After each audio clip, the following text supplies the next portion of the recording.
11ನೇ ಅಂತಾರಾಷ್ಟ್ರೀಯ ಯೋಗ ದಿನಾಚರಣೆಯ ಸಂದರ್ಭದಲ್ಲಿ ತಮಿಳುನಾಡಿನ ಸೇಲಂ ಉಕ್ಕು ಸ್ಥಾವರ ಆವರಣದಲ್ಲಿ ನಡೆದ ಯೋಗ ದಿನಾಚರಣೆಯಲ್ಲಿ ಕೇಂದ್ರ ಉಕ್ಕು ಮತ್ತು ಭಾರೀ ಕೈಗಾರಿಕೆಗಳ ಸಚಿವ ಶ್ರೀ ಎಚ್.ಡಿ. ಕುಮಾರಸ್ವಾಮಿರವರು ಭಾಗವಹಿಸಿದ್ದರು.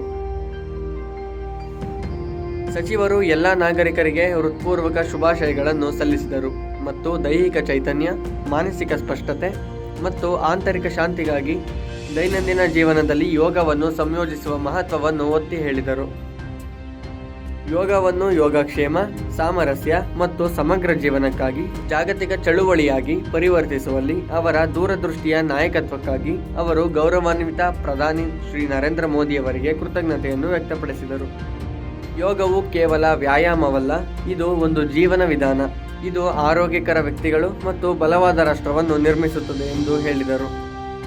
2047ರ ವೇಳೆಗೆ ಸದೃಢ, ಸ್ಥಿತಿಸ್ಥಾಪಕ ಮತ್ತು ವಿಕಸಿತ ಭಾರತವನ್ನು ನಿರ್ಮಿಸುವ ಭಾರತ ಸರ್ಕಾರದ ವಿಶಾಲ ಧ್ಯೇಯಕ್ಕೆ ಅನುಗುಣವಾಗಿ SAIL ಮತ್ತು ಉಕ್ಕು ಸಚಿವಾಲಯದ ಸಹಯೋಗದೊಂದಿಗೆ ಈ ಕಾರ್ಯಕ್ರಮವನ್ನು ಆಯೋಜಿಸಲಾಗಿತ್ತು.